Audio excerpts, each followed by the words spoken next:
Hey everyone, welcome back to another deep dive with us. I know a lot of you are interested in the JFK assassination. Yeah, a lot of people are. And today we're going to be looking at some research done by a British group.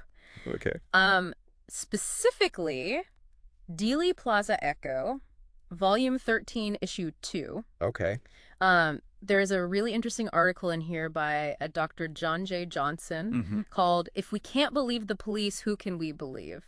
So that kind of gives you a hint of where we're going with this. But we're going to be talking about basically the inconsistencies and just like questionable actions by the Dallas police in their handling of the JFK assassination investigation. Yeah, that's such a good point to start with. Yeah. You know, because if you can't believe the police, then who can you believe? You know what I mean? Right, exactly. Like Right. how can you even conduct an investigation? Yeah, where do you even begin? If you can't trust the people who are supposed to be gathering the evidence and, you know. Exactly. Yeah. You know, this is something that I think about a lot in my work. Yeah. You know, just how do we know that we can trust the information that's being presented to us? And so I think it's really interesting to sort of apply that to the JFK case because there are so many questions and inconsistencies. So, yeah. Absolutely. And so Dr. Johnson kind of starts off by focusing on the arrest of Lee Harvey Oswald. Okay. So at the Texas Theater, and right away you can see that there are multiple officers who claim to have identified Oswald and known his name right there at the theater. Right, like right off the bat. Yeah. Yeah. But then you look at the radio transmissions, and there's no mention of Oswald's name or his connection to the assassination at all. Wow, so the radio transmissions don't even mention Oswald. Yeah, so the police officers are saying one thing, Yeah. and the radio transcripts are saying something completely different. That's pretty concerning, right? Yeah. I mean, that's a pretty big discrepancy. Yeah, huge red flag. Yeah. Yeah. And then it gets even more confusing Oh, no. when you talk about this wallet. The wallet. Right. So Sergeant Hill, who transported Oswald, claims that he found Oswald's wallet in the police car and discovered ID cards for both Lee Oswald and Alec Heidel. In the police car? Yes. Okay. But again, the radio transmissions make no mention of a wallet being found, or any ID cards for that matter. So the wallet just kind of appears later. Pretty much, yeah. And then you have Detective Bentley, who was also in the car, makes a similar claim about finding Oswald's wallet in Oswald's back pocket this time. Okay, wait, so two different wallets? It sounds like two different wallets. Or two different stories about the same wallet? Two different stories about the same wallet, yeah. Yeah, that's... It's very unclear. Yeah, that's really strange. And this is a big deal, right? Yes. Because this wallet is a key piece of evidence in the assassination. Yeah. If you can't even sure. If the chain of custody is where it came from. So murky. How can we trust that anything about it is accurate? Yeah. You know what I mean? And then on top of that, you have FBI agent James Hosty, who years later claims that a wallet was found at the scene of Officer Tippett's murder. Hold on. This is years later. Yeah. Okay. And guess what? This wallet also had ID cards for both Lee Oswald and Alec Heidel. Okay, so now there's two wallets. Potentially two wallets. With the same IDs. Yeah. That's wild. Yeah. So. And it really makes you question, you know, the lone gunman theory. If there was potentially evidence planted to frame Oswald. Right. And, you know, author Dale Myers, who's done a lot of research on the assassination, he actually looked at photographs of the wallet found at the Tippett scene and compared them to Oswald's actual wallet, which is in the National Archives. Right. And his conclusion was that they weren't the same wallet. They weren't the same wallet. No. So now we've got conflicting accounts of who found what wallet and where, and the possibility of a completely different wallet appearing at the Tippett scene. Exactly. This is getting really complicated. It is. And then on top of that... Oh, no, there's more. There's more. Okay. We have the issue of evidence tampering. Okay. And Dr. Johnson talks about a note that was allegedly left by Oswald at the FBI office. A note? What kind of note? The note was supposedly warning Agent Hosty to leave Oswald's wife alone. Okay. But the problem is we don't know for sure what the note said or even if Oswald actually wrote it. Wait, why not? What happened to the note? Because Agent Hosty claims that he destroyed it. He destroyed it? Yeah. Like how? He tore it up and flushed it down the toilet. He flushed it down the toilet? Yeah. Oh, my goodness. On the orders of his superior, supposedly. On the orders of his superior? Yeah.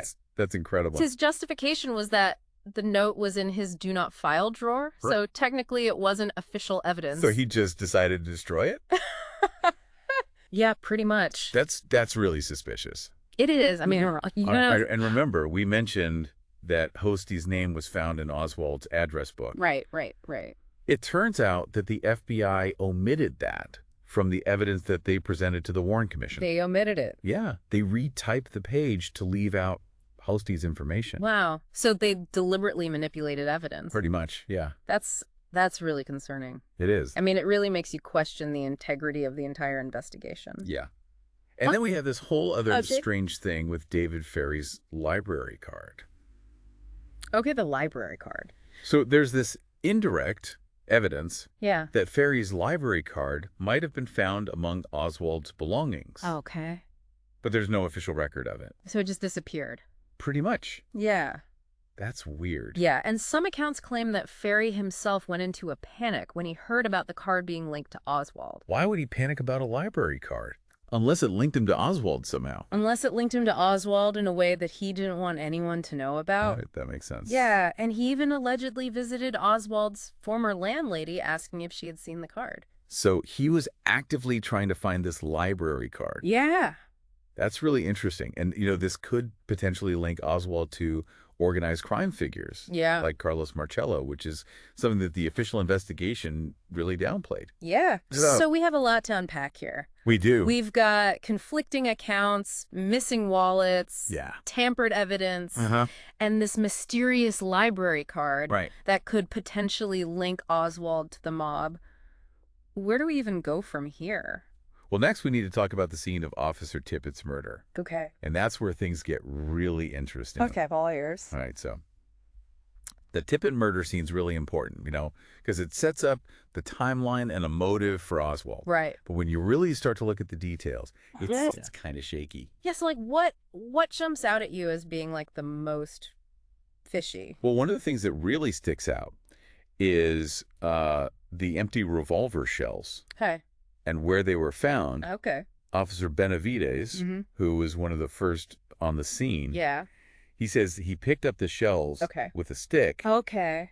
And put them in a cigarette pack. Okay. Which makes sense, right? You don't want to contaminate any fingerprints. Right. But then Officer Hill, who was also there, says that he's the one who collected the shells.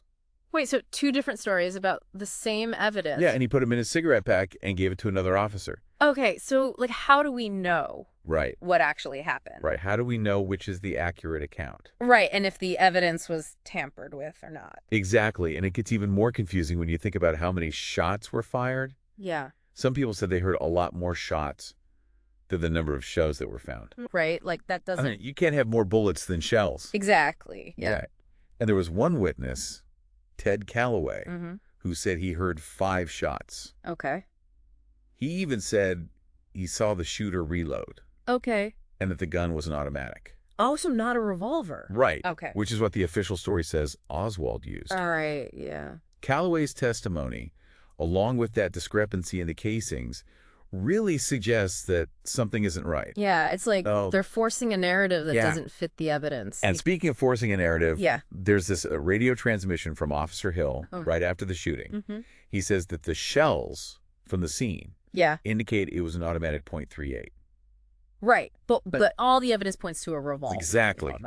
Later, Hill said he misspoke. Okay. But it's a weird mistake for a police officer to make. Right. Don't you think? Right. Unless he was just trying to make it fit the Oswald narrative. It's possible. Yeah. And then there's the bullet mismatch at the Tippett scene. Okay. 3 of the bullets were Winchester Western. 1 was Remington Peters. Okay. But there were 2 empty cartridge cases from each brand. Wait, so the bullets and the casings... They don't match up. Don't quite match up. Yeah, it's like finding a puzzle piece that doesn't quite fit. Right. So how do you explain that? Yeah. Some people have said Oswald reloaded his own ammunition. Okay. But there's no evidence to support that. Right. No reloading equipment was ever found. Okay. Others have suggested that maybe there's an empty cartridge in the revolver cylinder that got ejected during reloading. Okay. And that one of those ejected cartridges was never found. Okay. Or that Oswald fired 5 shots and 1 bullet and casing are missing. Okay, so a few different theories, Right. But no concrete evidence. yeah, nothing concrete. Right. And without that, these are just theories. So if we can't trust the police accounts or the physical evidence or the radio transmissions, what can we trust? That's the question that's been haunting researchers for years. Yeah. But even with all the confusion and inconsistency, there are still pieces of truth out there. Right. That's why we keep digging and asking questions, and that's why we can't just blindly accept the official narrative.